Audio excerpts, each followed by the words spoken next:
Hello friends, and welcome to Maybe Text Jimmy episode 4. Now the reason I'm talking to you today is because you need to go to a website that's at www.gofccyourself.com. This is very important to us. We basically are at a point where we have a director of the FCC who wants to get rid of net neutrality, which basically means that if you were to be a part of an ISP, say that if you're a part of an ISP and your ISP decides that they don't like YouTube quite so much because YouTube has material that maybe they're in competition with. So that means that they can say, hey, you know what, YouTube, go fuck yourself. You're going to go a whole hell of a lot slower. And they can do that if net neutrality were to be no longer a thing. Now, right now that's being discussed, and there is currently a means for you to go to a forum and submit your thoughts on it. What you need to do is I'll provide a link in the video. Go fccyourself.com, and there's going to be a little button towards like the bottom-ish middle right of the page that says plus expand. You click on that, you fill out the form, and just say that you would like ISPs to continue to be part of Title 2. That's the Roman numeral 2. And that you are in favor of a strong net neutrality. Again, that is a strong net neutrality. ISPs continue to be a part of Article 2. Thank you very much for taking the time to listen to me, and here is Maybe Text Jimmy episode 4.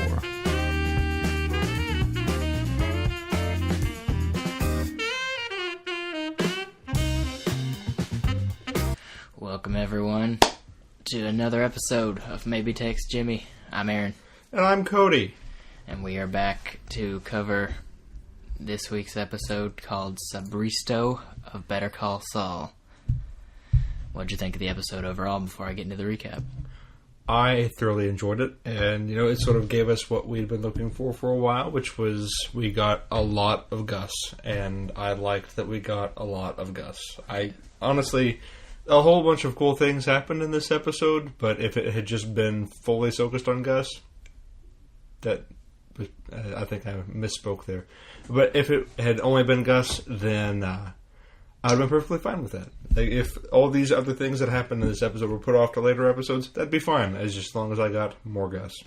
It looked like, yeah, I agree. I thought I liked this one the best of the season so far by a lot, and I thought it might just be an all Gus episode, because it was over halfway through and no Jimmy. Only a little bit of Mike. But, it worked out. And I mean, by the time Jimmy did get there, he certainly didn't drag the episode down by any means. Indeed. It was, there was a lot that happened in this episode. For sure. And we have to thank, for the creation of this episode, the director Thomas Schnauz, who wrote this season's episode Witness, which Vince Gilligan directed, and then Jonathan Glacier wrote the episode, this week's. It looks like he has mostly done theater. Huh. And did a movie that starred Hilary Duff and Josh Peck called What Goes Up that got really bad reviews, but I don't know, maybe he's finding a second wind on television because I liked his writing here. Yeah, it was. Or maybe just Thomas Schnauz saved it, I don't know. You don't get to see really much behind the scenes, so whatever, came out with a good episode. No, hopefully he sticks with it. By that combination. Alright, so without further ado, let's get into the actual thing we're covering. The opener, the first scene. Hector meets with Don Eladio at the Don's pool to drop off money from his drug operation, presumably. Juan Bolsa later delivers Gus's much larger pile of much more neatly stacked money, much to Hector's chagrin. The opening shot here was great. Very reminiscent of Breaking Bad. Yes, because if you recall, get out of here if you haven't watched Breaking Bad, by the way, we'll keep saying that. But in the episode where Gus murders most of that cartel, the shot of Don Eladio dying is him from that same angle from the pool of his then dead body falling face first into the pool. Here he's just diving in, Go for a swim. None the wiser. That's where he's going to die. You know, if you were going to die, that'd be quite a place to die. I really like his estate. It's beautiful. If I were going to be a drug lord, I would live there. And like so many Breaking Bad places, it's just, they talked about on the Insider podcast, it's just somebody's house. And they made friends with him, and they happen to still live there and have not changed much in the house by the time Better Call Saul rolled around, and so they let him use it again. That is awesome. I had no idea. I forget his name, but the actor who plays Don Eladio does not speak a word of Spanish, and that took forever because he had to just learn the lines phonetically. Is he Greek? Like, is he actually Greek? I think he is Greek. That makes a lot more sense. And the character's Greek descended. Because the winking Greek is the ice cream place. Yeah, it made no sense to me. It's like, this guy is supposed to be like the Mexican drug cartel lord, but he's Greek. And they also said on the Insider podcast, because we had seen last season Mike looking, like, investigating Hector and staking him out. We saw the name of this place, which translates to the winking Greek. But yeah, I agree, it didn't make too much sense. But now they admit they didn't know they could get this actor back and didn't know they were going to reincorporate Don Eladio, but they can retcon that thing they already did. Just like, well, he named it for this guy, the Greek, his boss. So yeah, in his honor, to just make him feel nice, and yeah. So that's a new way to strip mine the future for the past. And yeah, it came out to, I'm sure anyone who'd watched Breaking Bad definitely got a little giddy at that part, but also to see Hector just kind of beside himself with anger. Because, I mean, Hector's getting lazy. He's just throwing wadded up rolls out of his pocket of money. Gus has he has people to deliver his money in the vacuum sealed stacks. Yeah. See, I think this is going to be one of those many instances in film where someone's hubris is going to get the best of him, because I feel like Hector is doing this because he feels, not necessarily because he's lazy, but he feels invincible. I mean, he feels like nothing is going to be able to, stop him. Like, he can do whatever the fuck he wants, and which ultimately explains the rest of his behavior throughout the episode, which we'll get to. But I mean, yeah, he doesn't want to work harder and be the best. He should get to be the best. Like, he's the guy who gets to be the best. Everyone else should be worse because he's better than him. Yes, so. Yeah, he's a bully. Indeed, and I mean, he'll get his comeuppance. He gets to be literally incapable of bullying in a couple of years. Other than, shitting his pants in the DEA office. I really look forward to whatever it is that put Hector in that place. I agree. Later on in this episode, Gus says something to the effect of, a bullet in the head would have been too humane for him. It's I agree. Hector is an absolute dickhead, and I really, from what little we've seen of him thus far, comparatively, it's I don't much care for his character. Nope.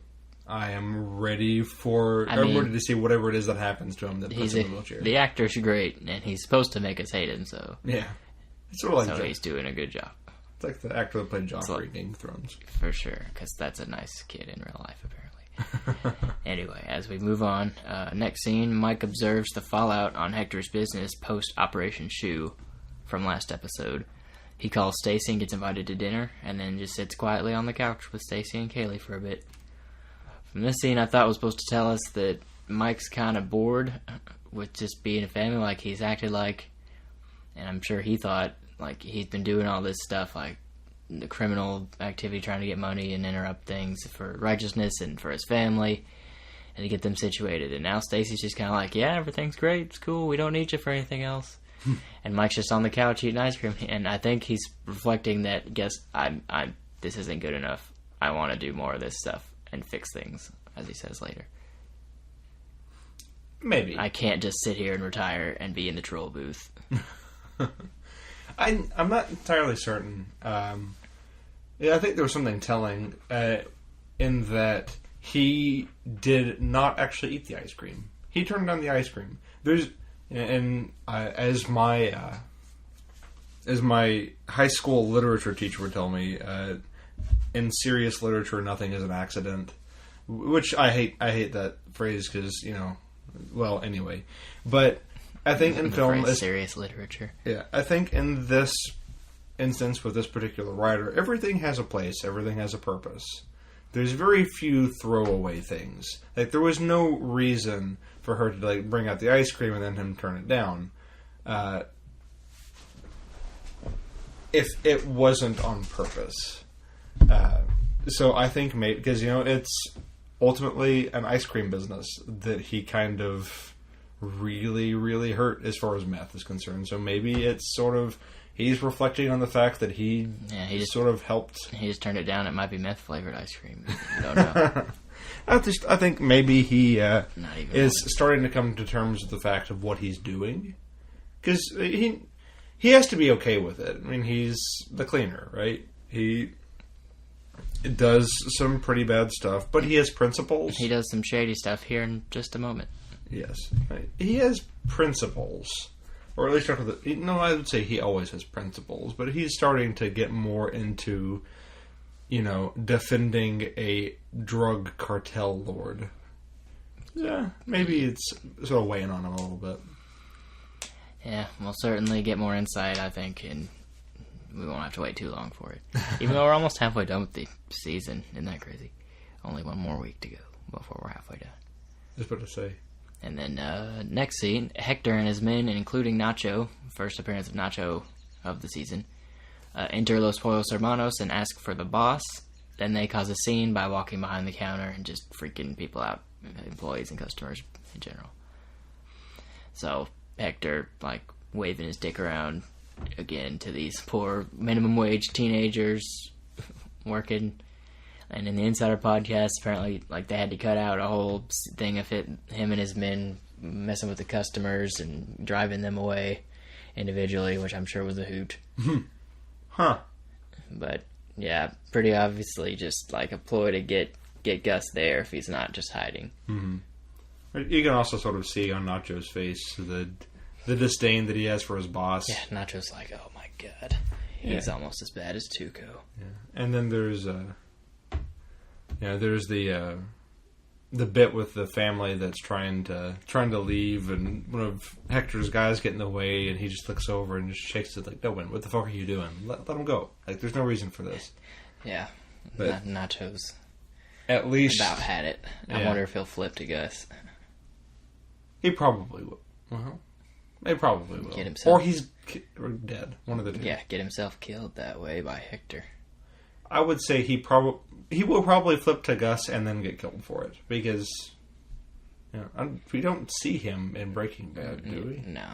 We remember, the first episode we meet Saul, Nacho. When Walt and Jesse kneel him down in the desert, Saul's just like, oh, was it Ignacio? Did Ignacio send you? Tell him it was the other guy, or something like that. But he mentions the name Ignacio, and that's where Vince and Peter got the name Nacho and invented the character retroactively. But Nacho seems like somebody Gus would want. Probably. His main deterrent for Gus would be that he's worked for Hector for so long. Or, under Hector for Tuco. But at the same time, it's sort of one of those enemy of my enemy is my friend kind of thing, because he will probably come out talking about his distaste. And, at this point, Nacho might even have a reason to go and talk to him, because, I saw what they did in your restaurant, and it was tasteless. Yeah, and tasteless. I see ya. Yeah, Nacho's a pretty level-headed dude for a cartel employee. For working for two of the craziest cartel lords, exactly. He's pretty level-headed. He's Tuco's foil in that first or second episode of this show. Mm-hmm. As we move on, Gus is being praised at a fire station for his donation of chicken and presumably also money to their cause. And then he walks out to take a call, ending it with, "I'll be right there." We follow Gus back to Pollos, where he dismisses his employees so he can talk to Hector. Gus busses the tables after their conversation. So, yeah. Oh, and fun fact, also from the Insider podcast, this fire station is the one that Walt leaves Holly at in Ozymandias. Huh. Yeah. So I mean, that's cool that happens, but it's really just because the crew on the show knows the people from the locations, and they're just like they're friends, and it's cool to be on a show, so they reuse them. Why wouldn't you? Yeah, and it's also nice because everyone likes a little fan service. Exactly. And then Gus is just doing his chicken man in the community, got his tendrils everywhere. What a good guy, donating all this money in chicken and not meth at all. He's never gonna do anything wrong. Yeah, he's got himself set up pretty well. That's the best way to be. If you're going to run a business, you might as well, have yourself deeply ingrained in the community. Make yourself a fixture.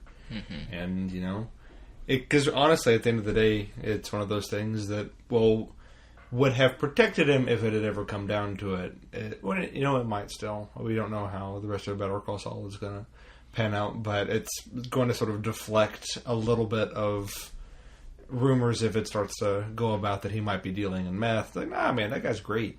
Why would you do this? Yeah, he's got his safeguards up everywhere, and then as he steps out, he puts on his serious face, and it's just like, great. I have to deal with Hector, the guy who shot my boyfriend in the face.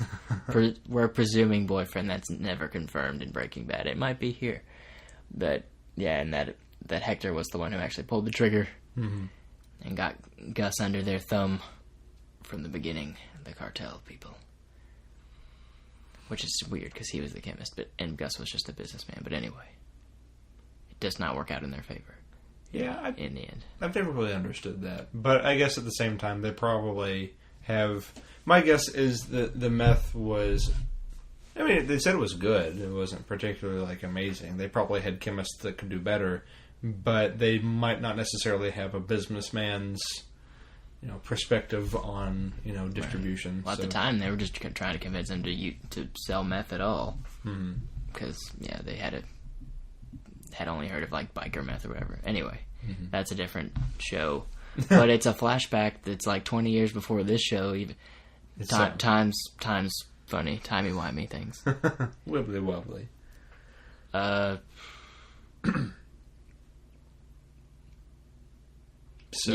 liked that Gus bust the table after he talked to Hector. Yeah, it sort of shows that, and then it's I don't know. I think that he escapes into sort of the simple things. He takes great pleasure in the fact that he, tossed that aluminum foil into the trash can and made it in the first shot. Right. And he was clearly extremely frustrated that Hector had, busted in, scares employees, messed up both of their operations, potentially got them both looked at, and cleaned his shoe on his desk and all that stuff. But then he takes out his frustration not by yelling or shooting up or snorting meth or whatever, but by cleaning. Because Gus is being organized and pragmatic, and he knows what he's going to do and how he's going to deal with Hector. It's fine. Yeah. Or maybe, because I think about when he shot the aluminum foil and made it. So maybe he's actually thinking of this as a victory because he knows Mike's thing went through, and Hector wouldn't be doing this if his supply lines weren't running low and all that stuff. So maybe Gus has a bigger plan in the works that this doesn't actually bother him that much. I think it bothers him just because we'll see in a minute. I think it bothers him a lot more than maybe he would let on because, at the end of the day, Gus is still a principled man. But I mean, he's a principled man that sells meth. But I mean, he says it in the that might help muffle it. He says it to Hector that mine is a cartel business, but my business is legitimate. These are kids. These are real people who have no idea what they're complicit in. And Hector says, "I am the cartel. You shut your face. Yep. You come to me." So I think it does bother Gus a little bit because these innocent people are getting caught up in something because of another man's hubris. Yep. Hector's not Gus's favorite person. At all. But, it does sort of go to explain why Gus hates him so much. Yeah, because he's had to tolerate him for decades on pain of death. Mm-hmm. And he's not done. And then he gets to... Which, it does explain why he gets to lord over him. He chooses to lord over him. Look at me, Hector. I'll murder you, or you'll murder me. Anyway, Mike is on duty at the troll booth. Victor drives in and gives him a bag of money, but as he drives back out, Mike gives it back to him, asking Victor to tell him we're square. Yeah. And that's the whole scene. And Victor's like, what the hell? He's like, no, please take it. You just threw a bag of money back at me? What's wrong with you? Mm-hmm. I don't think we know his name is Victor yet, but we know his name is Victor from Breaking Bad. Mm-hmm. Anyway. Yeah, so what's this tell us about Mike? Tells us that Mike is...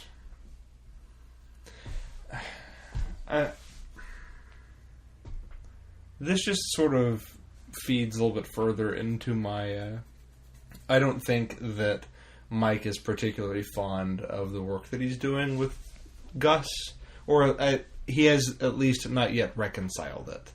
Because he doesn't want to take the money from drug dealings and disrupting a drug cartel. Like, he might have originally set it up, but he just wanted to wash his hands of Hector Salamanca. But then once the money starts coming in, he finds it a little bit distasteful, and so he washes his hands of it. I think that he's still a little bit... Like, if he doesn't take the money, he can always tell himself that he did it for righteous reasons. But if he takes the money, he can be like, well, did I do this for the money? Like, I got paid for it, like a criminal. Yeah. Like a dirty meth peddler. No, I think he's having a hard time reconciling this with his honor. For sure. Well, we know a man who can help. But not yet. Gus arrives at the same Poyos on a later day. I would guess the very next day, but that's not really established. But yeah, I would guess just the next day because the employees are right back to work. He convenes the employees for an impromptu meeting and gives an impassioned speech, which includes an alibi for his cartel connection with his employees. Because his employees kind of wig out, and they're like, what was that about? Like, why do you even know them? And he's just like, I admit it. I had to deal with them in the past, but no. This is America. USA! I told them to go away. And now his employees love him, and they're going to work super hard today. Yeah. And they're not being like, is Gus part of the cartel? Oh, God. As someone who has worked in the food service industry... I thought you were going to say somebody who's worked in the cartel. Yeah, no. As someone who has worked in the food service industry, Gus is like the best boss. Because not only did he give basically a half day to his employees, but gave them 24 hours overtime on top of paying them for the day that they were gone. Yeah, but he did that as a way to get him the hell maybe out. Maybe so. But if I am that... Yeah, because I say this because you have to sort of understand the mindset of being in a kitchen. And I will sort of give you a little clue, and for anyone who might be considering food service, please reconsider. Because in food service, whenever I worked, because I worked for country clubs for a little bit, and any time that I was ever given any kind of praise, like, hey, you did a good job on this, I had to fight back tears, because it is such a really shitty job, and you're there for long hours, and you never feel appreciated. And so anytime that anyone gets any kind of accolade in the kitchen, it is really special to them. It will help them sleep at night. It might mean that they don't drink when they go home. And whenever you have a boss that comes in and acts like he actually values you in a food service situation, that is really, really meaningful. So he basically won over those people's affections for a good long time. But if you do have a boss that's nice like that, he's probably a meth dealer. So still quit anyway. He's so calm because he's got a ton of money on the side. He doesn't have to rely on the chicken sales.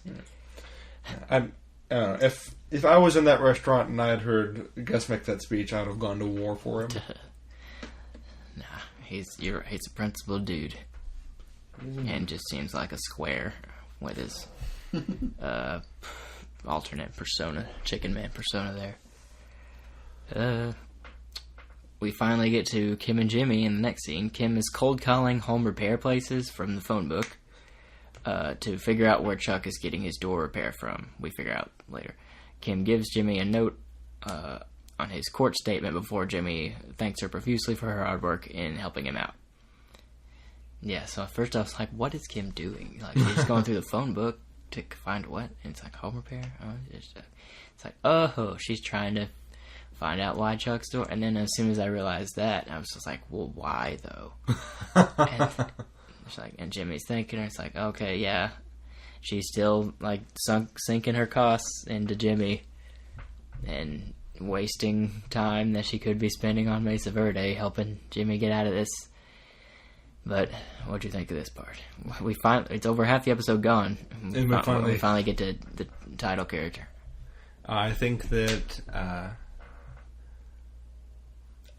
this was one of those necessary, because it wasn't like a particularly strong scene. It's not like, oh yeah, Kim, but it sets up the necessary super fucking amazing next scene. I loved it so much. But then again, anything that can revolve around the phrase "fuck Chuck," I absolutely adore. And so basically, the rest of this episode is I just love it. We're almost there. All right, let's go ahead and read that next scene then. Mike arrives at Chuck's place under the guise of a repairman. Mike scares Chuck off with a battery-powered drill and then takes pictures of Chuck's house with a disposable camera.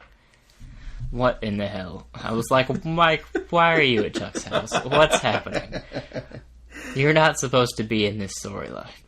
But he's dressed in the repairman gear, and then you're like, oh, so that's why they were...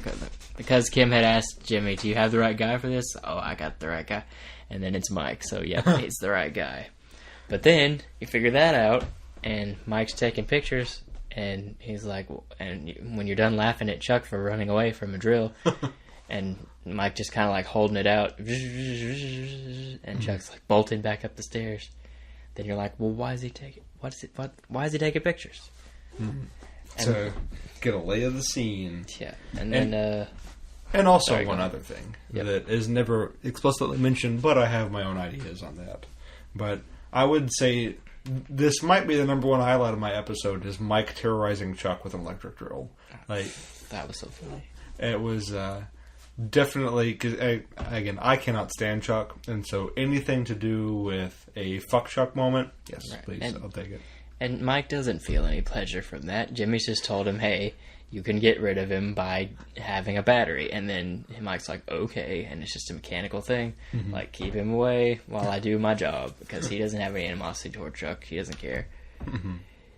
Yeah, and then they framed the last part where Chuck's about to go upstairs, like, with the wall between them. Mm-hmm. They framed it like in Breaking Bad when Mike's like aiming with Chow with the hands. As Chow raises his hands, Mike raises the gun and fires. They do it like that, but Mike's just like lazily holding the drill down and somewhat pulling the trigger, and Chuck's still reacting horribly like, oh my god, I can't handle this. And then he runs upstairs. Yeah, so that was a really funny scene. Mm-hmm. Chuck and Mike meet. Let's see. Mike and Jimmy meet at a diner where Mike gives Jimmy the pictures and an unknown bit of information written on a piece of paper. Mike refuses to give an opinion of Chuck. Because Jimmy is just getting the pictures and he's just like, gotta teach you the rule of thirds, haha. Mike's not amused by that. And then he's just like, so what'd you think of Chuck? He's a real asshole, right? And Mike just like doesn't say anything, like, I don't give a shit about your stuff. I'm not getting in this. Mm-hmm. And then they're both just like, well, if you need anything else that I can do, I guess this is just how it's going to go. Like, it's just exchanging favors. Like through Breaking Bad, they're just owing each other a favor. Like, I know this guy who can be a cleaner. I know this guy who can be a lawyer who's sleazy. And, yeah, they go back and forth. Basically. But we like it. So, what do you think it is that Mike procured extra? Well, we know it's from Chuck's address book, but that's all. And I don't know. I think it's Chuck's ex-wife. Ooh, they're gonna use Rebecca somehow. The picture he pointed out also was the gas lamp on, or I think he shows it to Kim later. Yes, but the lantern on top. The lantern on a newspaper. And I was like, from that, I was like, are they gonna burn Chuck's house down? I think, and burn the other tape that way? Mm-hmm. Or because I was under the implication by the end of the episode that it's in a safety deposit box and not there. So what? Mm-hmm. I don't know. No. We're not supposed to know. I don't want to, but I'll find out. It'll be awesome, I hope. Yeah. I'm going to say nothing. I've looked at the episode titles, and I don't know. I don't know what's going to happen, but you do have a theory. That lantern is absolutely foreshadowing. Which, I don't know, that might be a little bit too spoilery, because I know some people don't like to know episode stuffs, but I think that there is some foreshadowing to the fact that lantern is on... We don't know. Newspaper. We have as much info as you guys can get. Yep. But I do think, though, that the address book information is Chuck's ex-wife, and they are going to get in contact with her to get her to come in to the trial. As like a character witness? And trying to discredit Chuck. I feel like they're trying to... Chuck wants to disbar Jimmy, so we'll try and disbar Chuck, or something to that effect. Make him uncredible. Goodness. Non-credible. They did bring her up this season in the dialogue. Like, when Jimmy's just ranting, he says, "No wonder Rebecca left you. What took her so long?" Blah, in the middle of his more just their relationship rant, which makes sense. Like he's just looking for ways to hurt Chuck. But you also introduce... Yeah. It just has her fresh in our mind, I guess. But not as super... yeah, I could see that. Ooh, I want to know. But we don't get to yet. Maybe next episode. Maybe next time. Well, actually, the trial is next episode, or at least the pre-trial proceedings. Part of the trial. They're in a court, or hearing. I don't know if this... Does it count as a trial if it's pre... I don't know. I know nothing about law. Yeah, legalese is fun, isn't it? At least it'll be dramatic. Mike is back in the troll booth, where Gus arrives to talk. Gus asks Mike if he will consider working for him, but Mike ends up saying it will, quote, depend on the work. So Gus is there to convince Mike that, guess what, you're good at this, and you were helpful. And then Mike is just like, I like this guy. I guess I'll do something, but I'm not going to be that easy. So it'll depend on the work. You're going to have to tell me. And that's exactly the kind of guy Gus likes. He's careful and smart. And this is the scene where Gus is like, do you want to know why I stopped you from killing Hector? Because a bullet would be far too humane. Spin, walk off. Yeah, I don't know. These are probably the two most intelligent characters in this universe. And it just sort of goes to show a lot about their character, I feel like, is shown in this. They're super careful. Gus is very vindictive, and he sort of he wants people to know what's going on in his head, but I think he wants people to earn it. It's sort of like anything that happened with Walt, and like Walt had to earn. And it's the same thing with Mike. Mike earned the information for why it is. Did Walt even get that far? He found it out on his own. But Walt was too squirrely and kinda freaked out too much for Gus's taste by the end. He's a crazy person. He's a crazy man. Anyway, next scene, which is the last scene, which I went into a little extra detail about because there's a lot of dialogue, and they pretty much stay in the same place. Jimmy, Howard, Chuck, and Kim all arrive for the meeting with the prosecutor. Once the prosecutor arrives, all parties begin discussing the pre-prosecution diversion. She states that Jimmy's confession will be reported to the New Mexico bar. Chuck, Howard, and Kim argue over a bit of wording in the confession before Jimmy changes it. The prosecutor has Jimmy apologize to Chuck, which Jimmy does a bit backhandedly. Chuck corrects the prosecutor's declaration of the amount Jimmy owes Chuck within a couple of dollars to account for the cassette. Kim presses Chuck and Howard over the existence of another tape, and then Kim declares bingo on her and Jimmy's way out. So bingo, they did it, but what did they do? We don't know. I think, I had to do a little bit of digging, and I like to peruse Reddit, and someone posted something that makes sense. I am not a lawyer. I don't think they're a lawyer, but they posted something along the lines that when a copy of something exists, courts have ruled in the past that in instances where there is a copy, the original is considered to be evidence, and copies are not. So interesting. They admitted that Jimmy destroyed a copy. And so, thus, he cannot. I mean, he'll get busted on the breaking and entering, and that will probably be enough to disbar him. But the felony will not be something that they can pursue because he did not actually destroy evidence. He destroyed. If that's the only thing that the diversion has as a felony, then that's the only thing that gets you guaranteed disbar is having a felony on your record. Mm-hmm. So that could be helpful. But wouldn't Chuck know that? I feel like Chuck is kind of getting caught up in his hubris. Maybe. I mean, that's how you get Chuck. Hubris. Yep. So possibly. And then they burn his house down. And make Rebecca watch. Yeah. Or something. I don't know. There are a lot of moving parts. I don't know if they'll burn his house down. I feel like it'll probably be one of those... That was my first instinct at the picture. Yeah, no. I think it's going to be more... It would be more poetic to me if Chuck burns his own house down. Not like on purpose, but just through... Yeah, for the insurance. Yeah, no, once he gets disbarred, he needs more money. No, I don't even think it's going to be on purpose. I think it's just going to be that Chuck is going through his typical, whatever this is, electric-free lifestyle, and it ends up costing him his life because he fucked up, he fell asleep, or knocked a lantern over and burned his house to the ground. And Saul Goodman was born. Speaking of, I think, as a condition of this, maybe, or you're right, and Chuck dies and Jimmy doesn't want to use the McGill name anymore, at the beginning of the series, and I think that's what's going to trigger his name change to Saul Goodman.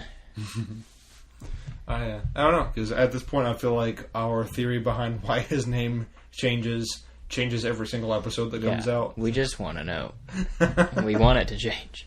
Or I want it to change. I want Saul. And then Vince Gilligan is just the ultimate troll, gives us no reasoning behind it. Yeah, he'll change it to something else before Saul. And then he'll have to change it from that to Saul for us to get to the title of the dang show. Anyway, that's the end of the episode, man. Mm-hmm. That was a shorter recap than normal because a lot of these scenes were less dense but more action-packed, more plotty. Mm-hmm. And what's the one good thing about Mike episodes that he naturally doesn't talk much. He lets a lot of Gus, more Gus than Mike made. Well, no, not if you combine it with the other Jimmy scenes. Yeah. Gustavo Fring. Anyway, all right, I'll get to my standouts real quick. First one was Where's Jimmy? When Jimmy did arrive on screen, he and Kim brought the thunder, but it took him about half the episode. The titular character would be considered a side character if one of his storylines from earlier in the season had been used. So, if this Jimmy storyline hadn't caught up to the others to this point, and it was still a slower one from the past couple episodes, I would have been just I don't want to see Jimmy right now. Let's get back to the other two. But since it was, picking up speed like we talked about, I think I never was tired of any of the three arcs. I wasn't can we get back to Mike right now? I'm tired of this. But yeah, they were all great, but in different ways. And a lot different stakes. Gus might get murdered by the cartel. Who knows what's going to happen with Mike? Jimmy is having a fight with his brother, and he might lose his job, and but they're all dramatic in their own ways. Still feel kind of not as disjointed anymore, but it definitely feels different. And then Echoes of the Future was my next one. From the opening pool shot to Gus's and Hector's antagonistic relationship, it's setting up Breaking Bad really well while staying loyal to the characters, and it's damn entertaining. And yeah, prequels must be hard as hell to do because you don't have as much freedom. It doesn't feel like because you could you have to be very careful not to write concept. Right, I watched a lot of the commentaries on Breaking Bad, and they talk about we didn't know where Walt was going to go with this, and we did it with the flash forward, how we're going to get him there, and then blah, blah, blah. We get to decide, what if he did this? And then you're kind of, there's a lot fewer choices with the prequel, because we know Saul does this eventually, so he can't do this thing, and then how do you still make it dramatic? And they're doing it somehow, and they're really good at their jobs. Well. And then my last one was, we kind of talked about this, but Mike's family. He seems less satisfied with being with his family after all the fighting to get them back on track. is he starting to realize that he just likes the thrill of criminality or flexing his creative muscles. And you compared Chuck to Walt last week. I'm going to compare Mike to Walt right now. It was reminding me of when in season 2, I think, Walt goes into remission. Mm-hmm. And he's just like, well, Jesse, I guess we're done. My cancer's gone. That was the reason. And then he's just sitting around the house. And it's where he like tears up all the rotten stuff, and he's just bored, and he's just like finding problems to fix, and then it leads to the stay out of my territory in the parking lot, and guess what? He's back to meth. Mike's not gonna create problems. He is self-aware enough not to do that, but I think if Gus, which we know he eventually does, if Gus presents him with the opportunity to be the exact kind of criminal that he wants, a quote-unquote good criminal, then, he's gonna take it. And get out of the troll booth. Yeah, he has to eventually leave the troll booth. Right. So, go ahead with yours. What do you have? Okay. Again, my number one standout was Mike terrorizing Chuck. I loved it so much. My second... I've already discussed that. I don't need to talk about it again. My second... again, I had talked about it, but... I guess I didn't really label as my standout. The second was the Gus speech. It really shows, to me, it was very indicative of how Gus runs his empire. It shows us why it is that he's successful, because he can sit there and he can motivate a lot of young people with his words alone. And because all they know is that he walked in and told them to go home and give them money. They didn't see anything that he did. So his actions mean very little outside the fact that he gave them good pay. Which, again, like I said earlier, if you're a food worker, then that's going to mean a whole lot to you. But through his words alone, he was able to motivate and get a round of applause at the end of his speech from his men. That shows a lot about why he is successful. Yeah, men. Okay, fine. His folks, his people. His people. But anyway, and my third standout was something we did not talk about, and it was actually the very final shot. And it was right after Kim says bingo, and they're walking out. And so it's Jimmy on the left, Kim on the right. Just outside, from inside, but to outside of the glass doors. Yep. So they go through, and there is a... it's very cinematic. It stood out to me because it's a very cinematic shot. And it might have meant absolutely nothing. But I'm going to choose to believe that it does. Because if you look, they walk out and there is the divider thing, the brace on the door that runs down the middle whenever you have, you know what I'm talking about. Yeah. So it's Jimmy's on the left. Part of the doorway. Kim's on the right. They walk through.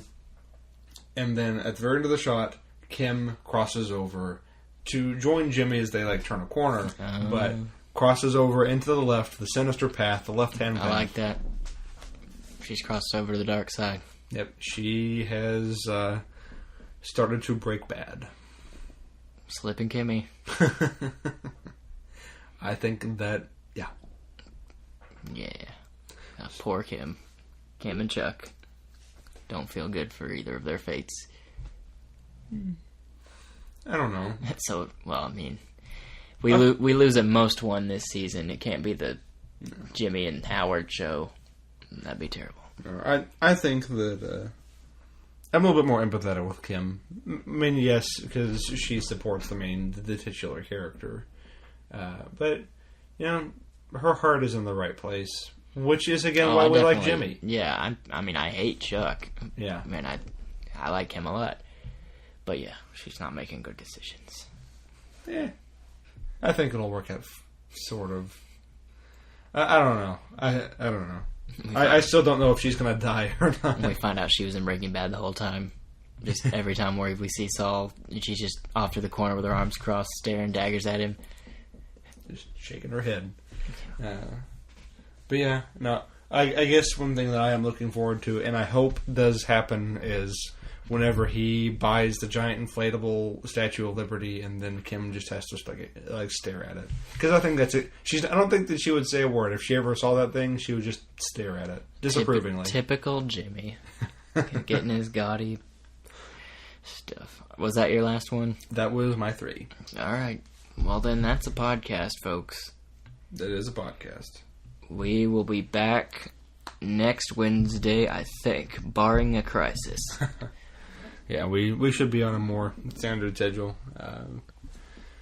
Yeah. And then send your feedback to Twitter at @MaybeTextJimmy or email Aaron@ScreenTower.com. You got anything else for the audience? YouTube is up. If you are YouTube is up. Good call. If you are listening to us on channel. If you are listening to us on whatever means it is you consume podcasts, and that happens to not be YouTube, and you're not aware of it, we now have YouTube playlists set up. And I don't actually know about like a specific link, but just go on YouTube, look for Maybe Text Jimmy, and it will I'll put the link in the show notes. Yes, that would be really nice. But if you YouTube Maybe Text Jimmy, you'll find the playlist has all of our episodes. And as far as when they'll be uploaded, it usually I'll get because Aaron will probably have this updated on iTunes by the end of tonight, early tomorrow morning. Then I get the audio files, and it takes a little bit longer to put that together. So you'll probably see YouTube videos pop up the end of like Thursday. Yep, the engines are rolling. Indeed. Well, until next week, I'm Aaron. And I'm Cody.